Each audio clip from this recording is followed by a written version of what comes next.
Start करते हैं नया चैप्टर फंक्शंस, ठीक है। तो उससे पहले डेफिनेशन हम पढ़ लेते हैं कि फंक्शन डिफाइंड होता है ना from set A to set B, उसको लिखा जाता है दिस ऐसे, ठीक है।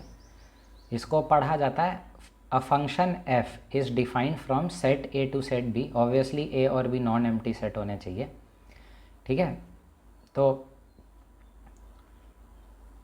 जैसे सेट ए है, ठीक है, और ये सेट बी है, ठीक है। तो ए से बी फंक्शनल रूल एफ है, ए से बी फंक्शन तब कहलाएगा जब ए में जो सारे एलिमेंट है ना, मतलब ए में कुछ एलिमेंट होंगे, मान लो ये सब एलिमेंट है, और बी में ये सब एलिमेंट है, ठीक है, कितने भी हो सकते हैं। तो फंक्शन तब कहलाएगा जब each and every element of A has a image in B, मतलब ए के जो सारे एलिमेंट है ना उनका इमेज, मतलब उनका मैपिंग होना चाहिए बी में, और सबका यूनिक मैपिंग होना चाहिए, मतलब जो इमेज होगा ना वो सिर्फ एक ही होनी चाहिए इमेज। जैसे ये हो गया, देखो, तो इन दो एलिमेंट की एक ही इमेज है ना, ये देखो, इसका भी एक ही इमेज, इसका भी एक ही इमेज, तो ये फंक्शन कहला जाएगा। अच्छा, ये फंक्शन नहीं कहलाएगा जो अभी बनाने जा रहा हूँ। मान लो यहाँ पे कुछ एलिमेंट है और यहाँ पे कुछ एलिमेंट है,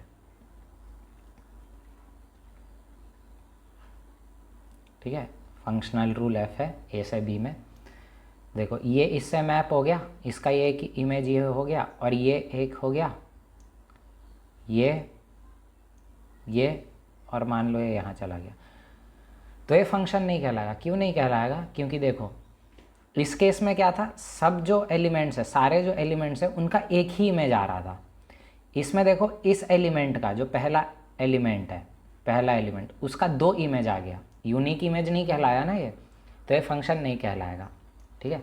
अगला पॉइंट भी अगर तुम रीड करोगे तो लिखेगा from the above definition it follows that there may exist some elements in B which may not have any pre-image in set A, but there shouldn't be any X left element of A for which there is no element in set B। कहने का ये मतलब है कि B में हो सकता है खाली एलिमेंट, लेकिन A में नहीं होने चाहिए। A में सभी एलिमेंट्स की मैपिंग होनी चाहिए। जैसे अगर मैं बोलूँ ये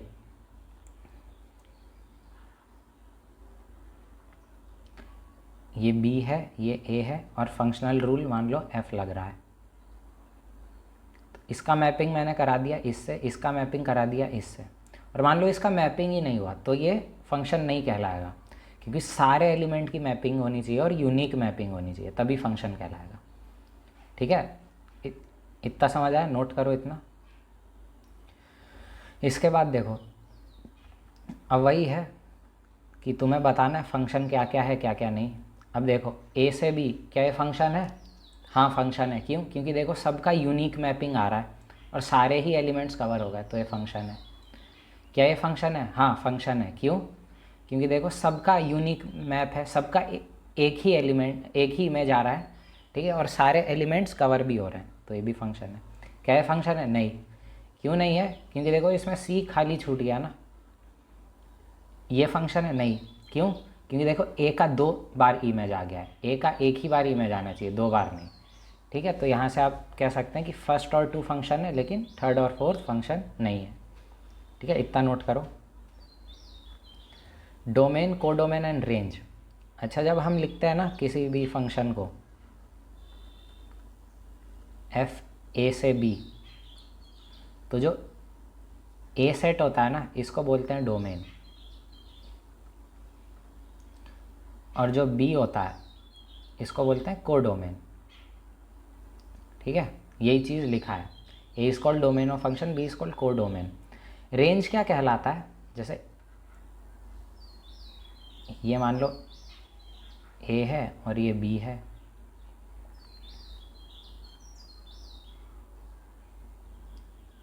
ठीक है, x1 x2 x3, ठीक है। तो डोमेन इसका ये है, ए में जितने भी एलिमेंट है वो सब जो हैं वो इसके डोमेन में कहलाएंगे, बी में जितने भी एलिमेंट है वो कोडोमेन कहलाएगा। और मान लो मैपिंग ऐसी हुई है, ये और ये, तो रेंज क्या कहलाता है? Collection of all the images of element of set ए। मतलब ए में जो भी एलिमेंट है ना, उनकी जो जो इमेज आई है उन इमेज का कलेक्शन को रेंज कहा जाता है। ठीक है, जैसे इस केस में रेंज क्या है, अगर फंक्शनल रूल f लग रहा है तो रेंज क्या होगा, रेंज होगा x1 x3 बस, क्योंकि वो सारी हमें मतलब कलेक्शन ऑफ इमेजेस को बोलते हैं ना रेंज। तो इसमें इमेज क्या क्या आ रहा है, एक तो x1 आ रहा है, एक x3 आ रहा है, तो range of function x1, x3 आ जाएगा यहाँ से। ठीक है, तो यहाँ से क्या समझ आया कि रेंज जो है, रेंज जो भी होगा कोडोमेन का सबसेट होगा, वही यहाँ पे लिखा है, range is subset of codomain, यहाँ पे डायग्राम भी दे रखा है। ठीक है, domain is all possible values of x for which F x is defined. ठीक है, सही बात है, range for all values of x all possible values of f x, मतलब इमेज का बात कर रहा है। जैसे यहाँ पे एक एग्जांपल भी इन्होंने दे रखा है कि देखो, डोमेन तो ABCD होगा, कोडोमेन PQRS होगा, लेकिन रेंज PQR होगा, क्योंकि हमें इमेज कितनी मिली, 3 इमेज मिली ना, PQR, तो रेंज आपका PQR हो जाएगा। ठीक है, तो इतना नोट करो। अच्छा, उससे पहले ये समझ लेते हैं कि मान लो ग्राफ दिया है तुम्हें, ठीक है, ये x एक्सिस y एक्सिस में बना रहा हूँ। ठीक है, अच्छा तुम बताओ क्या ये फंक्शन है, मान लो ये कुछ भी है, ग्राफ है किसी चीज़ का, क्या ये फंक्शन है? ठीक है, गिवन दैट डोमेन जो है वो x है, मतलब यहाँ x एलिमेंट्स और ये y जो आउटपुट है। ठीक है, और ये f रूल अगर लग रहा है, ठीक है, तो यहाँ पे कहीं x1 रहा होगा, x2, यहाँ पे x2 रहा होगा, यहाँ x3, तो इसके डोमेन में मान लो ये 3 चीज़ें हैं, और क्या ये फंक्शन है? तो ये फंक्शन नहीं है। क्यों? क्योंकि देखो x1 पे ना, तुम देखो x1 पे y की ना 2 वैल्यू मिल रही है। यहाँ पे मान लो ये एक y1 ये मिला, एक y2 ये मिला, तो अगर x1 की 2 इमेज मिल गई ना, एक यहाँ पे भी, एक यहाँ पे भी, सिमिलरली x2 के लिए भी देखोगे तो 2 इमेज मिलेगी, एक यहाँ पे, एक यहाँ पे कुछ मिलेगा, तो ये फंक्शन नहीं है। तो इससे हम ये कह सकते हैं कि कभी भी कुछ भी ग्राफ दिया हो, ठीक है, अगर ग्राफ दिया है किसी भी चीज़ का, और अगर तुम एक वर्टिकल लाइन खींच रहे हो और वो वर्टिकल लाइन अगर उस ग्राफ को एक से ज़्यादा बार कट कर रहा है तो डेफिनेटली वो फंक्शन नहीं है। जैसे तुम देखो ये अगर कोई ग्राफ है तो ये फंक्शन है, क्योंकि देखो हर x के लिए ना हमें एक ही y मिल रहा है। इस केस में क्या था, इस केस में एक x के लिए हमें एक से ज़्यादा बार y मिल रहे थे, मतलब ज़्यादा इमेजेस मिल रही थी, इसलिए इसी को बोलते हैं वर्टिकल लाइन टेस्ट। ठीक है, सिंपल सा पॉइंट था ये। ठीक है, अच्छा कंसिडर f 1 से इन्फिनिटी से 0 से, मतलब उन्होंने डोमेन दे दिया है। ठीक है, तो मैं इसको अगर a बोलूँ तो 1 2 3 ये जाता जाएगा इन्फिनिटी तक। ज़रूरी नहीं है कि सिर्फ इंटीजर्स हो, 1 से इन्फिनिटी का मतलब इस सेट A में 1.01 भी रहा होगा, 1.001 भी रहा होगा, मतलब 1 से बड़ी क्वांटिटी सारी, और B में क्या रहा होगा, B में रहा होगा 0.01 0.02 ऐसा इन्फिनिटी तक। ठीक है, 0 से हर बड़ी वैल्यू B में है, सच that F x functional rule जो है वो है ln x। क्या f फंक्शन है? तो f फंक्शन नहीं है। क्यों नहीं है? क्योंकि देखो 1 की इमेज ही नहीं मिलेगी। जब आप x को 1 रखोगे तो ln 1 कितना होता है, 0 होता है। 1 को किसी के साथ तुम मैप ही नहीं करा पाए। ठीक है, ln 2 का वैल्यू कुछ होगा वो तुमको मिल जाएगा, यहाँ पे ln 3 का भी कोई एक यूनिक वैल्यू मिल जाएगा, सबका वैल्यू मिल जाएगा, लेकिन ये 1 रह जाएगा, तो 1 की तो मैपिंग ही नहीं हो पाई ना, तो ये फंक्शन नहीं है इस केस में। ठीक है, तो आंसर आ जाएगा नो। ठीक है, note, if only the rule of the function is given then the domain of function is set of real values of x for which rule is defined. कई बार क्या होता है ना, सवाल में आपको ऐसे नहीं दे रखा होगा, ए सेट से बी सेट नहीं दे रखा होगा, सीधा फंक्शन दिया होगा f x is equal to root x, तो इसका डोमेन क्या होगा? इसका डोमेन वो होगा जहाँ जहाँ रूट एक्स डिफाइंड हो। अच्छा, रूट एक्स कब डिफाइंड होगा? जब रूट के अंदर की चीज़ पॉजिटिव होगी। तो अगर इसका तुम डोमेन लिखोगे डी ऑफ एफ, इसको ऐसे डिनोट किया जाता है, डोमेन लिखोगे तो वो होगा 0 से इन्फिनिटी। वही चीज़ यहाँ लिखा है, रूल अगर सिर्फ रूल दिया है कि ये रूल है, तो डोमेन वो होगा जहाँ पे ये चीज़ डिफाइन हो। तो डिफाइन ये कहाँ होगा? 0 से इन्फिनिटी में। ठीक है, तो इससे तुम समझ सकते हो। ठीक है, नोट करो इतना। ठीक है, कुछ एलिमेंट्री फंक्शंस पे हम आ जाते हैं। ठीक है, सबसे पहला पॉलिनोमियल फंक्शन। पॉलिनोमियल फंक्शन के बारे में जानते ही हो, है ना, बचपन में भी पढ़ा है। Function f x a not x का पावर एन ऐसे जाते जाता है, real constant. N is a non negative integer, basically n जो है वो होल नंबर होता है ना। Is called a polynomial function where n is degree of polynomial. ठीक है, एन जो है डिग्री कहलाता है पॉलिनोमियल का। अच्छा, मोनिक पॉलिनोमियल क्या कहलाता है? यहाँ पे लिख लो। ठीक है, if a not is equal to 1, मतलब लीडिंग कोफिशिएंट अगर 1 है ना, देन पॉलिनोमियल क्या कहलाता है? मोनिक कहलाता है। ठीक है, अच्छा, पॉलिनोमियल में भी दो तरीके के पॉलिनोमियल हो गए। एक ऑड डिग्री पॉलिनोमियल है ना, odd degree polynomial,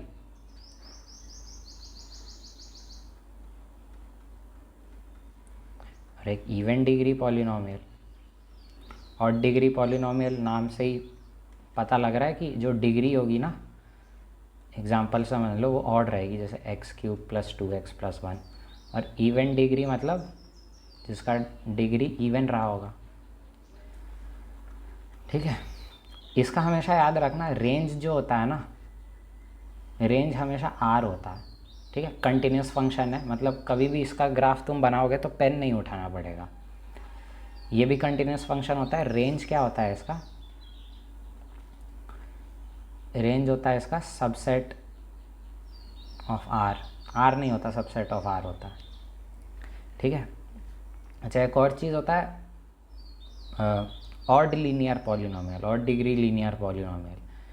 odd degree linear polynomial कहलाता है वो पॉलिनोमियल, मतलब जो कि लीनियर है ऑब्वियसली, मतलब कोई भी स्ट्रेट लाइन जो ओरिजिन से पास करे उसको बोलते हैं ऑड लीनियर पॉलिनोमियल। ठीक है, तो याद रखो, अपने शब्दों में लिख लो ये जो मैंने अभी तक समझाया है ना। उसके बाद हम आते हैं रिमाइंडर एंड फैक्टर थ्योरम पे।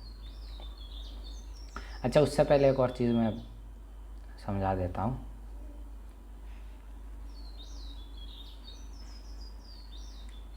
ठीक है, पीछे देखो, तुमने डोमेन रेंज सब समझ लिया है ना। तो डोमेन रेंज समझ लिया, तो एक सवाल का जवाब देना अभी। ठीक है, मान लो ए में ये सेट ए है, इसमें तुम्हारे पास x1 x2 x3 तीन एलिमेंट है, और सेट बी है तुम्हारे पास y1 y2 y3 y4 y5। ठीक है, फंक्शन है f, फंक्शनल रूल। कितने फंक्शंस पॉसिबल है बताओ? फंक्शन क्या कहलाता है? एक फंक्शन कब कहलाएगा? जब सारे एलिमेंट की मैपिंग हो जाएगी। तो नंबर ऑफ पॉसिबल फंक्शन बताने हैं आपको।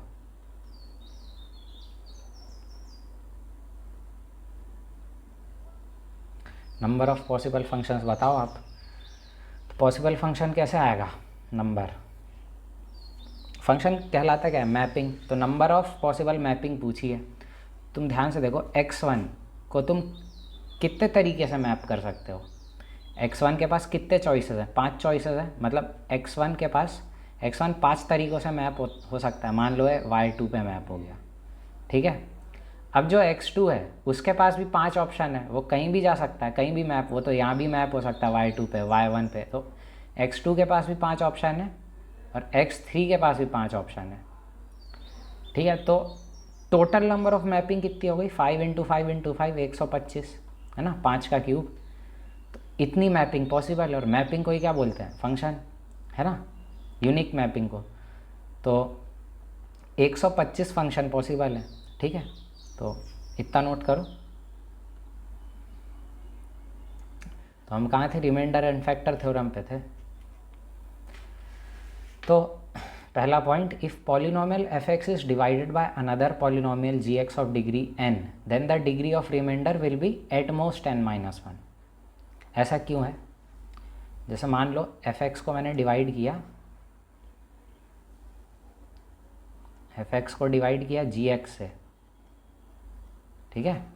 g(x) को डिवाइड करता गया मैं, तो कुछ कोशेंट आया होगा qx, और मान लो रिमाइंडर आ गया r ऑफ x। तो स्टेटमेंट के हिसाब से rx का जो डिग्री है ना, वो जो gx के डिग्री से, जो gx का जो डिग्री है ना, उससे कम ही रहा होगा। क्यों, जैसे एग्जांपल समझाता हूँ। gx मान लो इस टाइप का है, कुछ क्वाड्रेटिक है, तो rx का डिग्री या तो x प्लस के समथिंग हुआ या कुछ k रहा होगा, या तो 2 से कम डिग्री रहेगा, है ना, जो कि लीनियर कहलाता है, या कांस्टेंट रहेगा। ऐसा क्यों, क्योंकि देखो अगर rx का डिग्री gx के डिग्री से के बराबर आ गया, मान लो ये कुछ 2x² + 4x + 1 आ गया, तो आप डिवीज़न कंटिन्यू कर सकते हो ना। लेकिन आपने डिवीज़न कंटिन्यू नहीं किया। रिमाइंडर क्या कहलाता है, जिसके आगे आप और डिवाइड ना कर पाओ। तो इसमें तो आप कर सकते हो ना डिवाइड, तो ये रिमाइंडर नहीं कहलाएगा उस केस में। इसीलिए रिमाइंडर का डिग्री इस केस में 2 नहीं हो सकता, 2 से कम रहा होगा, है ना। सेम केस ज़्यादा भी नहीं हो सकता, मान लो x³ + 3 + 4 रहा होता अगर rx, ये भी rx नहीं कहलाएगा। आप कर सकते हो डिवाइड, अभी भी x से मल्टीप्लाई करोगे x³ का टर्म आएगा।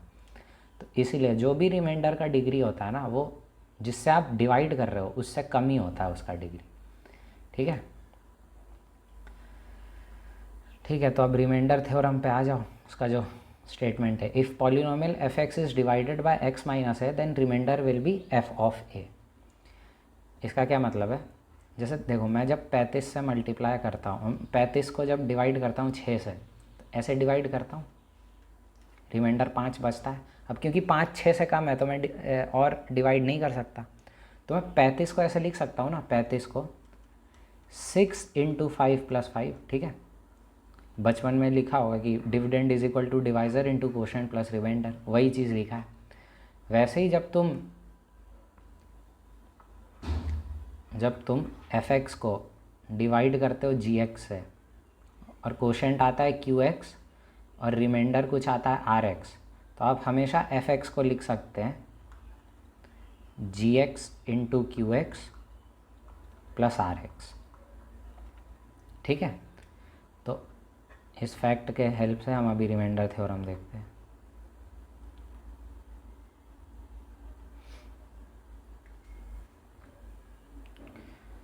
ठीक है, तो f(x) को डिवाइड किया हमने किससे, x - a से, ठीक है। तो कुछ रिमाइंडर आया, रिमाइंडर क्या आएगा, k आएगा, where k is a constant. Constant क्यों आएगा, क्योंकि देखो जिससे डिवाइड कर रहे हो उसका डिग्री 1 है, तो जो रिमाइंडर रहा होगा ना उसका डिग्री 1 से कम रहा होगा। 1 से कम डिग्री क्या होता है, कांस्टेंट। तो तुम हमेशा f(x) को कैसे लिख सकते हो, डिविडेंड जो कि f(x) है is equal to divisor x - a into quotient जो आया है प्लस रिमाइंडर k, ठीक है, ऐसा लिख सकते हो। अब तुम्हें बेसिकली k चाहिए ना, तुम रिमाइंडर ढूंढ रहे हो, तो k कैसे मिलेगा, जब तुम x के जगह a रखो। x के जगह a क्यों रख रहे हैं हम, क्योंकि qx के बारे में हमको आइडिया नहीं है, तो qx को हमें वैनिश कराना है, तो आप x के जगह a पुट कर दो, तो आपके पास आ जाएगा f ऑफ a बराबर k। तो यहाँ से k जो कि रिमाइंडर है वो आ गया f ऑफ a, ठीक है। तो यहाँ से सेकेंड स्टेटमेंट आता है ऐसे। अब जो थर्ड स्टेटमेंट है उसको देखते हैं। Factor theorem states that x - a will be a factor of polynomial if f of a is equal to 0। अच्छा, कोई चीज़ किसी का फैक्टर कब कहलाता है? जैसे 35 का फैक्टर 5 है, क्यों है? क्योंकि जब तुम 35 से इसको भाग देते हो ना तो रिमाइंडर 0 आता है। 35 को तुम लिख सकते हो ना, मतलब 35 को जब तुम डिवाइड करते हो 5 से तो 7 जा में चला जाता है, तो तुम 35 को लिख सकते हो ना, 35 dividend is equal to divisor जो कि 5 है into quotient plus remainder, remainder 0। Factor कब कहलाता है? जब रिमाइंडर 0 आ जाए, है ना। तो जब तुमने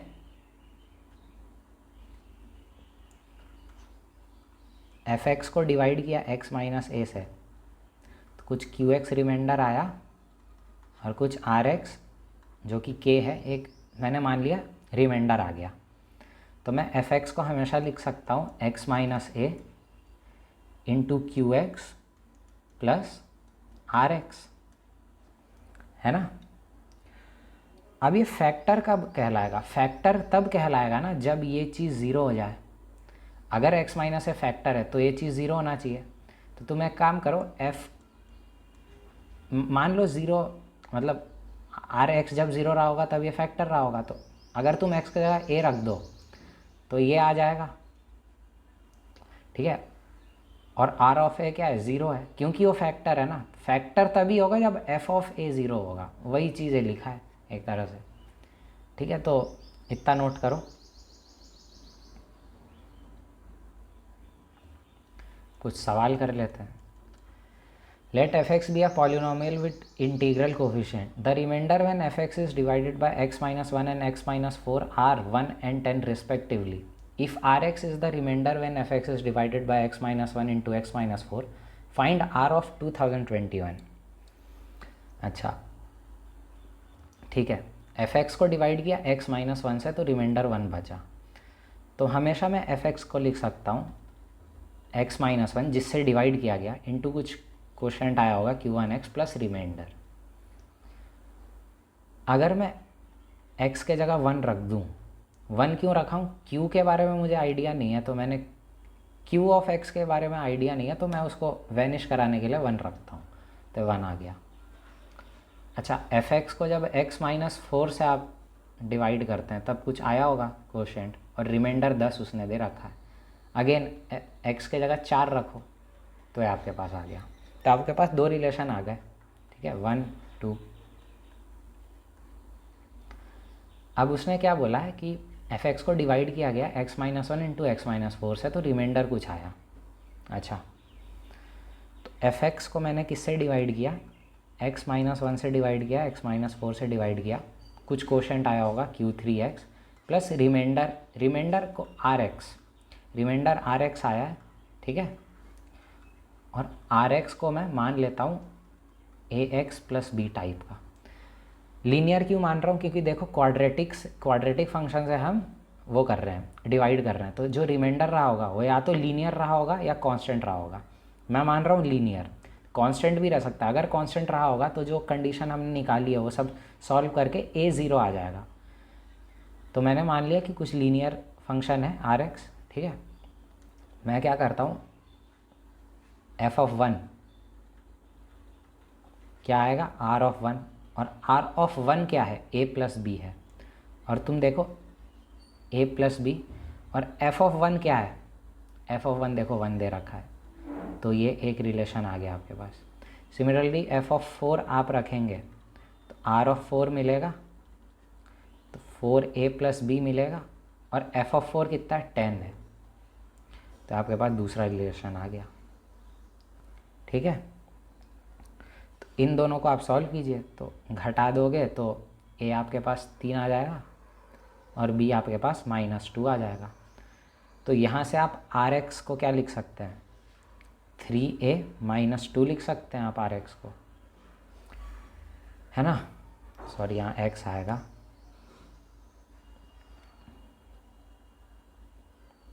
यहाँ से r ऑफ 2021 रखोगे तो 6061 आंसर, मतलब 6061 आपका आंसर आ जाएगा, ठीक है। इतना नोट करो, फिर नेक्स्ट सवाल पे आते हैं। Let f x is equal to this has remainder r x when divided by x cube minus x, then find r of 3। अच्छा, मैंने एफ एक्स को डिवाइड किया एक्स क्यूब माइनस एक्स से, ठीक है। तो एफ एक्स को मैं हमेशा लिख सकता हूँ जिससे मैंने डिवाइड किया, इनटू डिवाइड करने पे क्या कोशेंट आया प्लस रिमाइंडर, ठीक है। रिमाइंडर को मैं क्वाड्रेटिक फंक्शन मान लेता हूँ a x square plus b x plus c. क्यों? क्योंकि जिससे डिवाइड कर रहे हैं वो क्यूबिक है, तो जो आर एक्स होगा वो या तो क्वाड्रेटिक रहा होगा या लीनियर या कांस्टेंट। मैं क्वाड्रेटिक मान रहा हूँ, ठीक है। अगर लीनियर रहा होगा तो सॉल्व करते वक्त ए ज़ीरो आ जाएगा, ठीक है। फर्दर सॉल्व करेंगे तो देखा जाएगा तब। तो आर एक्स ये हो गया। अच्छा, मुझे क्यू एक्स के बारे में आइडिया नहीं है, ठीक है। तो मैं क्यू एक्स को गायब करता हूँ, एफ एक्स के जगह 1 रखता हूँ। तो F1 अगर मैंने रख दिया तो ये R ऑफ 1 होगा। F ऑफ 1 क्या है? देखो F ऑफ 1 कितना आ रहा है? 3 आ रहा है ना। 1 2 3 4 और ये -1 3 आ जाएगा। तो R ऑफ 1 आपके पास 3 आ गया। 1 रखो R, तो A plus B plus C आपके पास 3 आ गया। F ऑफ 0 रखो अब, तो ये R ऑफ 0 आ जाएगा। तो R ऑफ 0 1 है, ठीक है। R ऑफ 0 तो 1 है,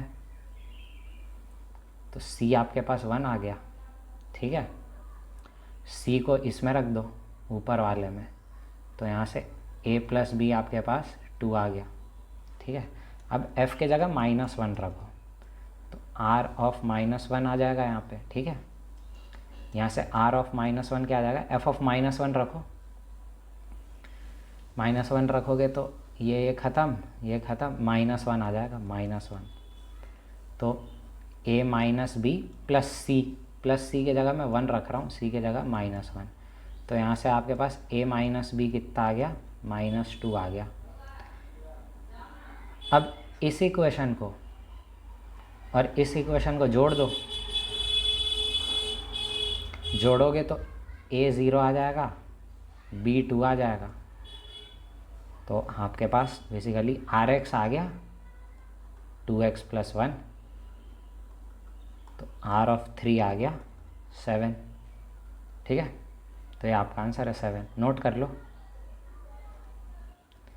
नेक्स्ट सवाल पे आते हैं।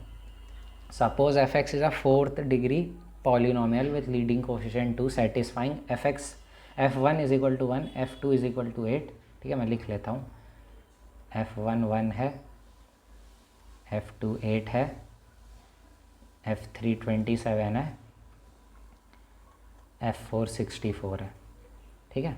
तो हमें f5 चाहिए, तो f5 125 नहीं होगा, पहले ही बता देता हूँ, ठीक है।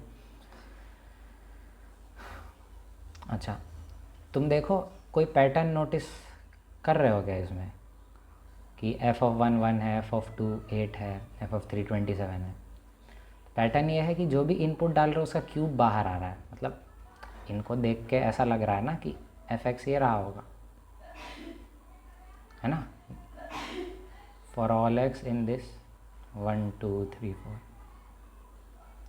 तो मैं मान लेता हूँ जी एक्स एक फंक्शन है जो कि ऐसा रहा होगा, f x minus x cube. मान लिया जी एक्स ही है।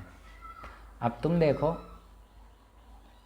g1 कितना है? g1 0 है, क्योंकि देखो f ऑफ 1 -1, f ऑफ 1 -1 0 आ गया। g2 कितना है? g2 क्या है? f ऑफ 2 -8, f ऑफ 2 -8 भी 0 है, g ऑफ 3 भी 0 है, g ऑफ 4 भी 0 है, ठीक है। और तुम ये भी देखो, अगर एफ एक्स एक 4th डिग्री पॉलिनोमियल है तो जी एक्स भी 4th डिग्री पॉलिनोमियल रहा होगा, क्योंकि जी एक्स तो F x minus x cube है ना। अगर एफ एक्स ही 4th डिग्री पॉलिनोमियल है तो जी एक्स भी वही रहा होगा, और लीडिंग कोएफिशिएंट भी दोनों का सेम रहा होगा। तो यहाँ से मुझे पता चला g x is a 4th degree polynomial. अच्छा, 4th डिग्री पॉलिनोमियल है जी एक्स, और मुझे जी एक्स के रूट भी पता है चारों, तो मैं कंस्ट्रक्ट नहीं कर सकता क्या जी एक्स को मैं लिख सकता हूँ, लीडिंग कोफिशिएंट 2 है, तो 2 times of x -1 x -2 x minus 3 x minus 4, ये जी एक्स रहा होगा, है ना। जी एक्स 4 डिग्री का है मुझे पता है, और मुझे चारों रूट भी पता है जी एक्स के, तो मैं जी एक्स को मान सकता हूँ, ये मान क्या सकता हूँ, यही होगा जी एक्स। जी एक्स हमारे पास आ गया, जी एक्स आ गया तो हम अब लिख सकते हैं F x minus x cube is equal 2 times of x minus 1 x minus 2 x minus 3 x minus 4। तो यहाँ से आपके पास एफ एक्स आ गया, एफ एक्स आ गया 2 times of x minus 1 x minus 2 x minus 3 x minus 4 plus x cube. उसने F of 5 पूछा है, तो एफ ऑफ 5 कितना हो गया, 2 इंटू 4 फैक्टोरियल प्लस 125, तो कितना होता है 50, 173, 48, ठीक है। तो 173 आपका आंसर है, ठीक है। नोट करो, नेक्स्ट सवाल लेते हैं। Let f x be a 4 degree monic polynomial, monic polynomial, ठीक है। मोनिक मतलब leading coefficient 1 such that f of 1 is 5, f of 2 is 4, f of 3 is 3 and f of 4 is 2, find f 5। Similar सवाल है, तुम्हें pattern guess करना है, फिर तो हो ही जाएगा।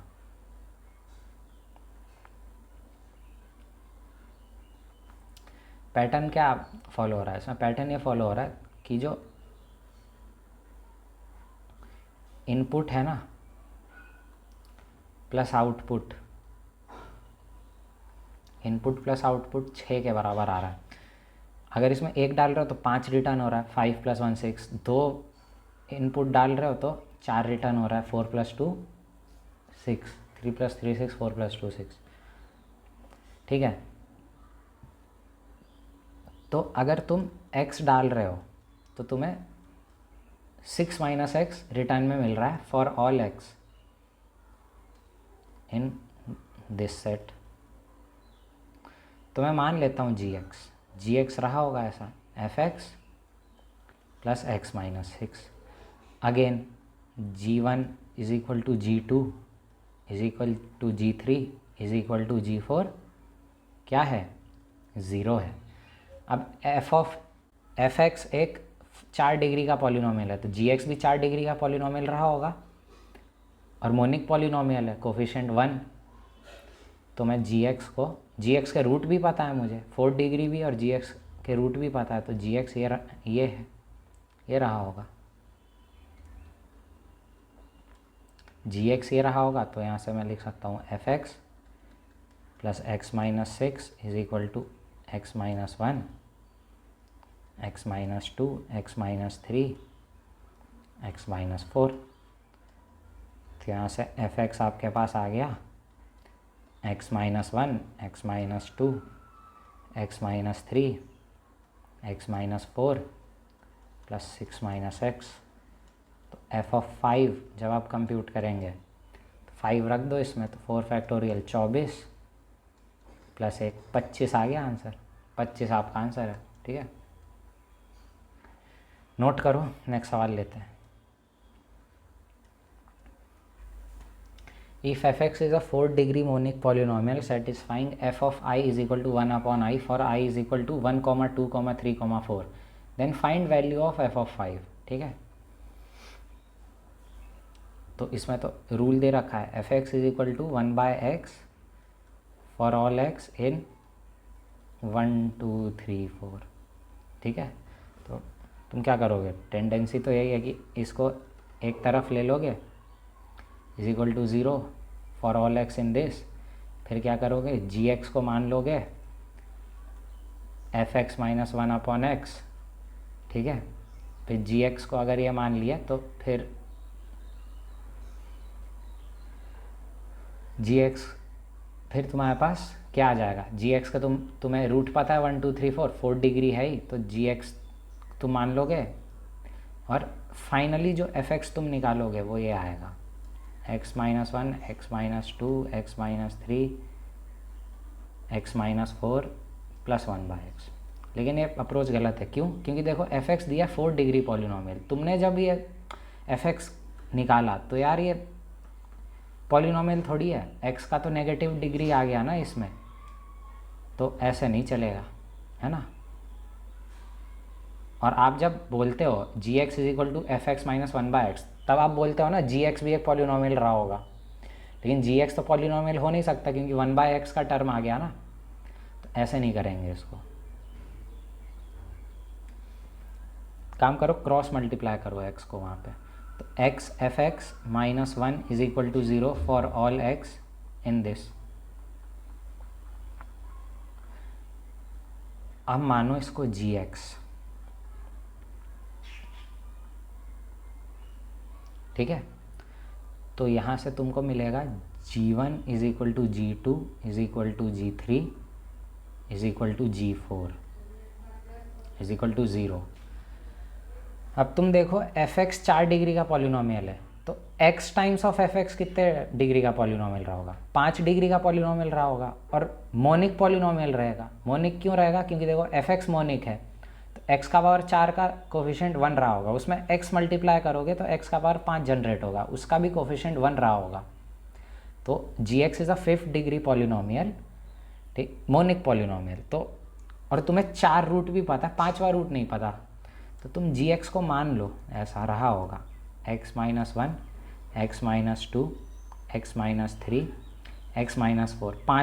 4 रूट पता, 5वां नहीं पता, 5वें को मान लो x माइनस अल्फ़ा, ठीक है।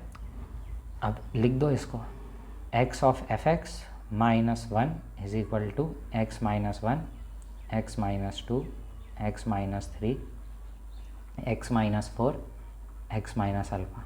अगर मुझे अल्फ़ा पता चल जाता, मान लो अल्फ़ा कुछ भी नंबर ही होता ना, अल्फ़ा अगर पता चल जाता तो मैं x के जगह 5 रखता और एफ ऑफ 5 का वैल्यू निकाल लेता, लेकिन मुझे अल्फ़ा पता नहीं है, मैं अल्फ़ा कैसे पता करूँगा?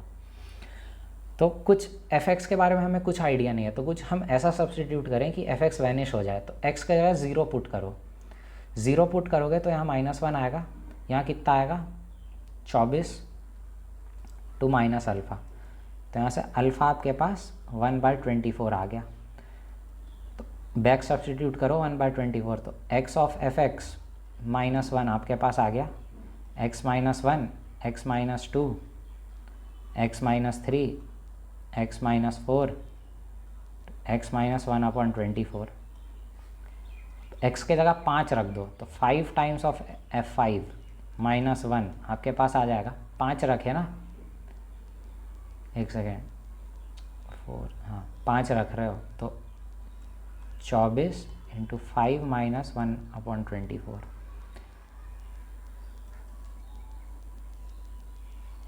एक सेकेंड 5, ठीक है।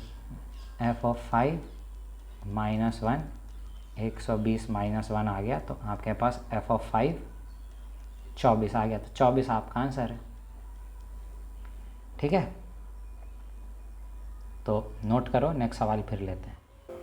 नेक्स्ट सवाल पे आते हैं, ठीक है। Let f x be a 6 degree polynomial such that f of 2021 is equal to 2021, f of 1, f of 3, f of 5, f of 2016, ये सब दे रखा है, ठीक है। तो इनको देख के मैं एक फंक्शन मान लेता हूँ g x is equal to f x minus 2020।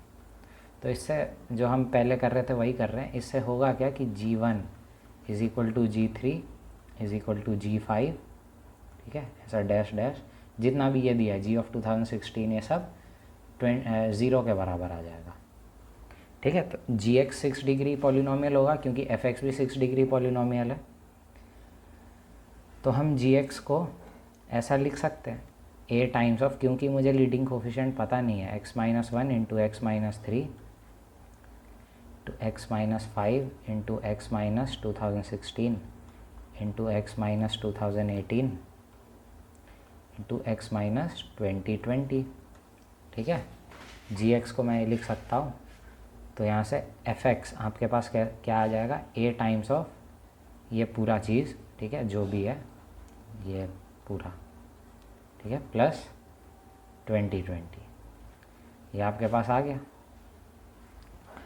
अब आप एक काम करो, इसको लिख ही लो, x minus 1, x minus 3, x minus 5, x minus 2016, x minus 2018, है ना, इसको एक्स माइनस 2020 प्लस 2020, ठीक है। अब s क्या है बेसिकली, एस आर से 2021 जा रहा है -1 का power r + 1 to f of r. मैं क्या करता हूँ, वो अल्टरनेट प्लस माइनस है तो मैं प्लस वालों को अलग कर लेता हूँ, माइनस वालों को अलग कर लेता हूँ। प्लस वाले ये होंगे f(1), f(3), है ना, ऑड टर्म्स,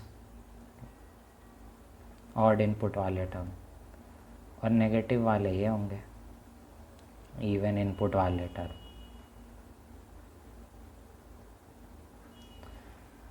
ठीक है, अब एक काम करो, x के जगह 2021 माइनस x पुट करके देखो, तो आपके पास f(2021 माइनस x), ये जो इक्वेशन है इसमें बोल रहा हूँ, तो ये आपके पास आ गया 2020 माइनस x, इसमें जब रखोगे तो आएगा 2018 minus x, 2016 minus x, 5 minus x, 3 minus x, 1 minus x plus 2020। अब यहाँ से -1 बाहर ले लो, यहाँ से भी -1 बाहर ले लो, यहाँ से भी, यहाँ से भी, यहाँ से भी, यहाँ से भी, 6 बार -1 बाहर आ गया तो +1 ही बना देगा वो सबको। तो x - 2020, x - 2018, x - 2016, x - 5, x - 3, x - 1 plus 2020 आ गया। अब तुम ध्यान से देखो ये लिखा क्या है, RHS एक तरह से fx ही लिखा है, देखो ध्यान से देखो, fx जो था वही ये लिखा है। तो यहाँ से हमारे पास क्या रिज़ल्ट आया कि fx minus f of 2021 minus x 0 है ना। इसका क्या मतलब है, इसके जो अंदर है और इसके जो अंदर है, जब भी उनका सम 2021 आ रहा है और हम जब उनको घटा रहे हैं तो 0 दे रहा है वो। तो s जो था वो था क्या basically, f1 plus f3 plus f5 plus, यहाँ तक जा रहा था, minus of f(2) plus f(4) f(2020), है ना। तो अब तुम देखो इसको इसके साथ क्लब करो, इसके साथ, तो आपके पास s को आप लिख सकते हो f(1) माइनस f(2020)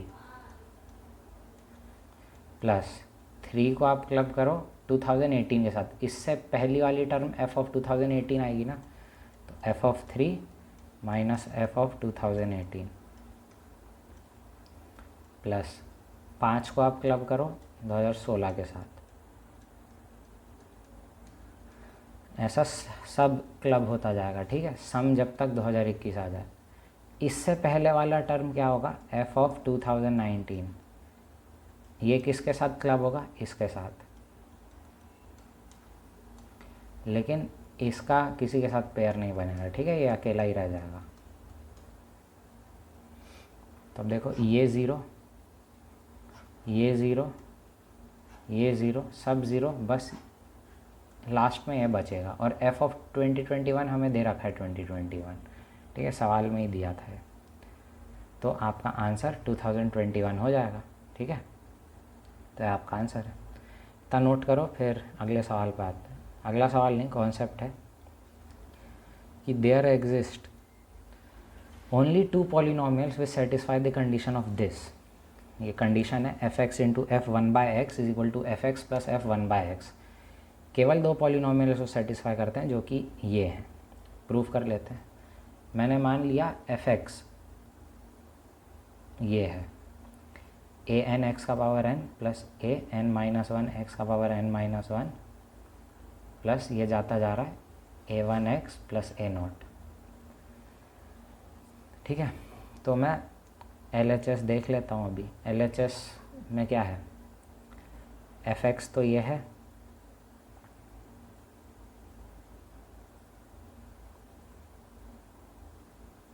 ये जाता जा रहा है a2x² plus a1x plus a0, ये तो fx हो गया। f(1/x) भी लिख लो, an/xn plus an-1 xn-1 plus A2 upon x square plus A1 upon x plus A0। LHS ये हो गया। RHS आप लिख लो यही AN(xn) plus AN-1(xn-1) plus AN-2(xn-2) plus A1x plus A0 plus AN upon XN plus AN-1 upon XN-1 plus A2 upon x square plus A1 upon x plus A0। अब आप coefficient compare करो x की different power वाली term का। जैसे मैं तुमको अगर बोलूँ ax प्लस बी अगर 2x प्लस 3 है तो तुम कंपैरिजन से बोल देते हो ना a 2 के बराबर है और b 3 के बराबर है। वही चीज़ यहाँ करना है। LHS अगर RHS के बराबर है तो सारे कोफिशिएंट जो होंगे ना x के पावर के वो इक्वल होंगे। ठीक है, तो सबसे पहले क्या करो, कोफिशिएंट ऑफ x का पावर n कंपेयर करते हैं। ठीक है, तो LHS में देखो कोफिशिएंट ऑफ x का पावर n कब आएगा, जब ये टर्म इसके कांस्टेंट टर्म से मल्टीप्लाई हो, मतलब an इंटू A0। और कोई तरीका है क्या कि x का पावर n जनरेट हो? नहीं, क्योंकि x का पावर n यहाँ पे किसी से भी मल्टीप्लाई होगा तो पावर घटाएगा, तो x का पावर n कभी अचीव नहीं होगा। और आगे भी जब आप यहाँ जा रहे हैं तो इसका तो पहले से कम है पावर, तो ये मल्टीप्लाई होके भी कम ही करेगा। तो सिर्फ यही पॉसिबल केस है LHS में x का पावर n का कोफिशिएंट। RHS में क्या है, AN है ना। अब कोफिशिएंट अगर मतलब LHS बराबर RHS है तो कोफिशिएंट भी बराबर रहे होंगे। तो यहाँ से आपके पास दो रिज़ल्ट आ गए, या तो AN 0 आ गया और A0 1 आ गया। अब AN 0 के बराबर हो नहीं सकता, क्यों? क्योंकि हमने मान रखा है n degree polynomial. n degree polynomial माना है तो AN 0 कैसे हो सकता है? तो A0 जो है A0 वो 1 के बराबर हो गया। तो ये रिज़ल्ट हमारे पास आ गया, ये हम कोने में लिख लेते हैं, A0 1 के बराबर है। ठीक है, लिख लिया। अब कोफिशिएंट ऑफ x का पावर n-1 देखो, x का पावर n-1 कब जनरेट होगा, जब ये टर्म इससे मल्टीप्लाई होगा, इससे, है ना। तो उस केस में क्या आएगा, AN इंटू A1। और कैसे बन सकता है x का पावर n-1, जब ये टर्म इससे मल्टीप्लाई हुआ, तो AN-1 A0। और कोई तरीका है? और कोई तरीका नहीं है। ठीक है, LHS में ये है। RHS में अब देख लो, RHS में कैसे बनेगा, ये बनेगा क्या, RHS में एक ही टर्म है जिसका पावर n-1 है, x का पावर, तो उसमें AN-1 आ जाएगा। क्योंकि A0 1 है तो ये एक दूसरे से कैंसिल हो जाएंगे, आपके पास आ जाएगा AN इंटू A1 0, यहाँ से A1 आपके पास 0 आ जाएगा, तो A1 0 आ गया। ठीक है, फिर अब AN-2 का कंपैरिजन करते हैं, x का पावर n-2 के कोफिशिएंट का कंपैरिजन। तो कब बनेगा, जब ये जो है AN x का पावर n इससे मल्टीप्लाई हो A2 अपॉन एक्स स्क्वायर से, तो उस केस में ये बनेगा AN इंटू A2। और कैसे बन सकता है, जब AN-1 x का पावर n-1 इससे मल्टीप्लाई हो जाए A1 अपॉन एक्स से, तो AN-1 इंटू A1। ठीक है, और कोई तरीका है? हाँ, एक और तरीका है, जब AN-2 x का पावर n-2 ये टर्म इसके कांस्टेंट टर्म से मल्टीप्लाई हो जाए, प्लस AN-2 इंटू A0। ठीक है, बराबर RHS में देखो कोफिशिएंट x का पावर n-2 का AN-2 होगा। अब देखो A0 1 है तो ये इससे कैंसिल, A1 0 है तो ये उड़ गया, तो यहाँ से आपके पास आ गया AN इंटू A2 0 आ गया, तो A2 0 आ गया, A2 आपके पास अब 0 आ गया। ठीक है, ये भी हो गया। अब आप चेक कर लो x का पावर n-3 के लिए, कब बनेगा? जब ये ए एन एक्स का पावर एन किससे मल्टीप्लाई हो? A3/x³ से।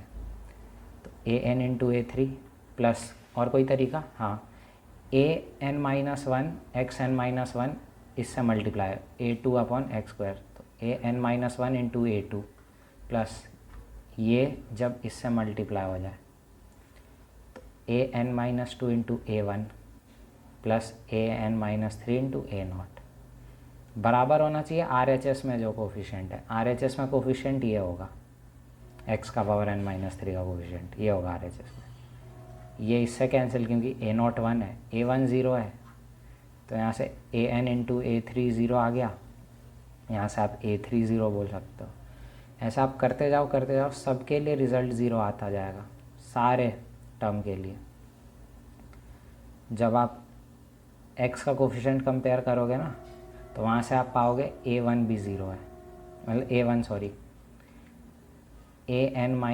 भी 0 है, यहाँ से आ जाएगा आपका। तो सब 0 हो जाएंगे, लेकिन बचेगा क्या? कोफिशिएंट ऑफ x का पावर 0, मतलब कांस्टेंट टर्म जो है वो अब हम कंपेयर करते हैं। तो कांस्टेंट टर्म कब आएगा? जब ये an x का पावर n इससे मल्टीप्लाई हो an/x का पावर n से। तो यहाँ से कांस्टेंट टर्म ये आ गया, प्लस ये चीज़ जब इससे मल्टीप्लाई हो an-1² प्लस an-2², ऐसा जाता जाएगा कहाँ तक? जब तक ये इससे मल्टीप्लाई ना हो जाए, तो A0²। और RHS में क्या है? कांस्टेंट टर्म ये प्लस ये, तो 2A0, यहाँ से आ गया an² प्लस, देखो ये 0, ठीक है, A1 तक सब 0 प्लस 0 प्लस 0, लास्ट में बस एक A0² बचेगा, 2A0। अब A0 क्योंकि 1 है तो an² आपके पास 1 आ जाएगा, यहाँ से an आपके पास +-1 आ गया।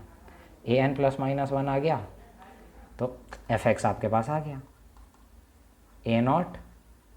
A0 प्लस A1x, लेकिन A1 0 है, ऐसा जाता जा रहा है, an-1 तक 0 है, an-xn, an +-1 आपने निकाल लिया, और x का पावर n तो है ही। तो आपके पास प्रूफ हो गया कि यही पॉलिनोमियल है, मतलब ये कंडीशन ये पॉलिनोमियल ही सेटिस्फाई कर सकता है। ठीक है, नोट करो ये प्रूफ, फिर सवाल करते हैं। If fx is a polynomial satisfying these condition, ठीक है, तो हमें फाइंड करना है। तुम y को 1/x पुट कर दो, ठीक है, तो यहाँ से आपके पास आ जाएगा fx plus f1/x plus f(1 - 2) is equal to fx into f1/x। अब हमें f1 के बारे में जानकारी नहीं है, तो मैं क्या करता हूँ, x के जगह 1 पुट कर देता हूँ, ठीक है, x के जगह 1 पुट कर दिया और y के जगह भी 1 पुट कर दिया इस इक्वेशन में। तो आपके पास आ जाएगा 3 times of f(1 - 2) is equal to f(1) का स्क्वायर। इसको आप फैक्टराइज करेंगे तो ये कुछ ऐसा आ जाना चाहिए, ठीक है। तब यहाँ से f(1) 1 के बराबर नहीं है, तो f(1) 2 रहा होगा। तो f(1) अगर 2 रहा होगा तो ये टर्म 0 हो जाएगा, तो आपके पास ये बचेगा क्या, fx plus f1/x is equal to fx into f1/x। यहाँ से आप कह सकते हैं fx क्या है, 1 ± x का पावर n, ठीक है। अब f(2) क्या होगा, 1 ± 2 का पावर n 5 दे रखा है, मतलब 2 का पावर n 4 दे रखा है प्लस माइनस के साथ। तब सिंपल सा बात है कि n 2 रहा होगा और पॉजिटिव साइन लिया होगा, तो fx आपके पास आ जाएगा 1 + x²। f(3) चाहिए तो f(3) आपके पास 10 आ जाएगा, ठीक है। तो इसका सॉल्यूशन है, नोट करो। नेक्स्ट सवाल लेते हैं फिर। नेक्स्ट सवाल, let fx be a polynomial satisfying fx into f1/x - 3 times, ये दे रखा है, f(3) 30 दे रखा है, f(2) फाइंड करना है। अगेन फैक्टराइजेशन का खेल है पूरा, ठीक है। -3f(x - 3f1/x प्लस 8 बराबर 0 दे रखा है। आप क्या करो, एफ एक्स कॉमन ले लो पहले चीज़ में से, तो एफ 1/x माइनस 3 बचेगा। अब यही चीज़ आप लिख के बैठ जाओ जो ब्रैकेट में, ठीक है। F x into F 1/x create हो गया, ठीक है। -3 times of f of x create हो गया, लेकिन -3 times of F 1/x create करना है, तो यहाँ ज़रूर -3 रहा होगा। लेकिन यहाँ 9 क्रिएट हो गया, 8 क्रिएट करना था, तो आप क्या करो, RHS में 1 ऐड कर दो, ठीक है। तो F x minus 3 into F 1/x minus 3 जो है 1 के बराबर रहा होगा, मतलब है। अब देखो एफ एक्स एक पॉलिनोमियल है, तो एफ एक्स माइनस 3 भी पॉलिनोमियल है, इसको मैं मान लेता हूँ जी एक्स। तो ये क्या है, एक तरह से g1/x है, and g x is a polynomial. तो जी एक्स इंटू g1/x एक पॉलिनोमियल है और वो 1 दे रहा है, उसका मल्टीप्लिकेशन। इसका मतलब होता है कि जी एक्स ज़रूर इस फॉर्म का रहा होगा, इसके अलावा और कोई फॉर्म पॉसिबल नहीं है। क्यों नहीं है, क्योंकि देखो मान लो जी एक्स पॉलिनोमियल है, वो तो पता है हमको। मान लो जी एक्स ऐसा रहा होता, सिंप्लिसिटी के लिए मैं क्वाड्रेटिक ले रहा हूँ, ठीक है। तो g1/x क्या रहा होता, a/x² plus b/x plus c, ठीक है। जब तुम मल्टीप्लाई करोगे तो क्या आएगा, ax² plus bx plus c into a/x² plus b/x plus c। ये 1 के बराबर आना चाहिए, 1 के बराबर। अब तुम देखो 1 के बराबर कब आएगा, जब x का कोफिशिएंट 0 होगा, x² का कोफिशिएंट 0 होगा, ठीक है। सारे जो भी x इन्वॉल्व है जिस चीज़ में, उनका कोफिशिएंट 0 हो जाए। तो तुम देखो जब ये ax² c से मल्टीप्लाई होगा तो एक x² का टर्म आ जाएगा ना, और वो तो हमें चाहिए नहीं। तो इसका क्या मतलब है, c 0 रहा होगा, c 0। वैसे ही ax² जब b/x से मल्टीप्लाई होगा तो x का टर्म जनरेट हो जाएगा, वो हमें चाहिए नहीं, तो b भी 0 हो गया। तो b और c भी 0 हो गया, तो आपके पास gx सिंपली इस फॉर्म का हो गया और g1/x इस फॉर्म का हो गया। तो जब आप मल्टीप्लाई करेंगे तो gx इंटू g1/x जो है a² के बराबर आ जाएगा। a² इस केस में 1 है, तो a ± 1 हो जाएगा, ठीक है। तो इसीलिए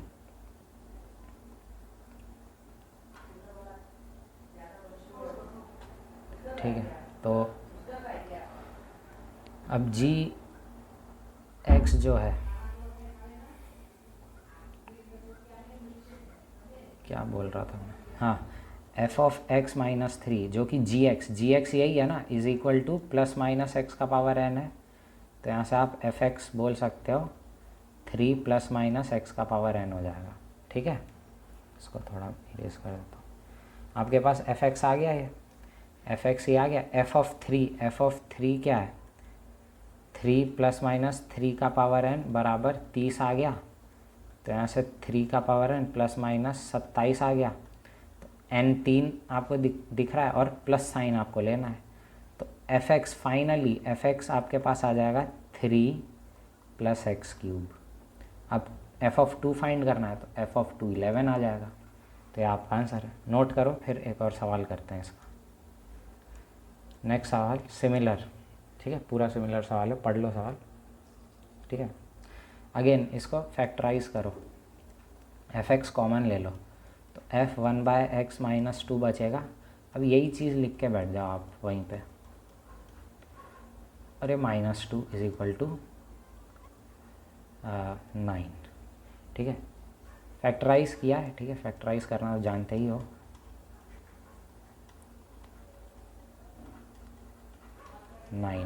अब इसको अगर मैं जी एक्स बोलूँ तो ये g1/x है और जी एक्स एक पॉलिनोमियल है। तो पहले मैंने बताया था जी एक्स इस फॉर्म का रहा होगा, ax(n ± का, ठीक है। तो इस केस में 9 कब आएगा, जब जी एक्स ऐसा रहा होगा, ± 3x का पावर n।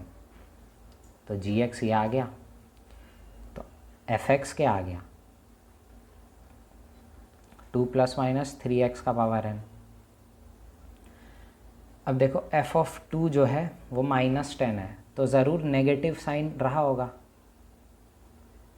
है ना, क्योंकि -10 दे रखा है ना, तो -10 है ना आउटपुट, तो माइनस साइन रहा होगा।